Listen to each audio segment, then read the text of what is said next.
Young India എന്ന പേരിൽ ഇങ്ങനെ ഒരു റിപ്പബ്ലിക് ഐക്യദാർഢ്യ സംഗമം സംഘടിപ്പിക്കുമ്പോൾ അദ്ദേഹം വടക്ക് കിഴക്കൻ സംസ്ഥാനങ്ങളിലൂടെ ഈ രാജ്യത്തെ ജനാധിപത്യത്തെ പുനഃസ്ഥാപിക്കുവാൻ, ഈ രാജ്യത്തെ ഭരണഘടനാപരമായ തത്വങ്ങളെ പുനഃസ്ഥാപിക്കുവാൻ വേണ്ടിയുള്ള ഒരു പോരാട്ട യാത്രയിലാണ്. അദ്ദേഹം ഒരു തീർത്ഥയാത്രയിലാണ്. ഈ രാജ്യത്തെ ജനാധിപത്യത്തെ പുനഃസ്ഥാപിക്കുക എന്ന ഏറ്റവും പുണ്യമായ യാത്രയിലാണ് രാഹുൽ ഗാന്ധി ഏർപ്പെട്ടിട്ടുള്ളത്.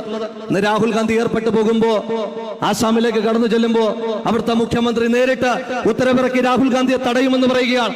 രാഹുൽ ഗാന്ധിയെ അറസ്റ്റ് ചെയ്യുമെന്ന് പറയുകയാണ്.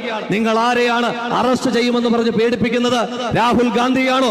ഈ രാജ്യത്ത് ഏതൊരു അധികാരം നഷ്ടപ്പെട്ടാലും വേണ്ടില്ല, ഈ രാജ്യത്ത് സംഘപരിവാറിന്റെ ഫാഷിസത്തിനെതിരായിട്ടുള്ള പോരാട്ടത്തിൽ വിട്ടുവീഴ്ച ചെയ്യുകയില്ല.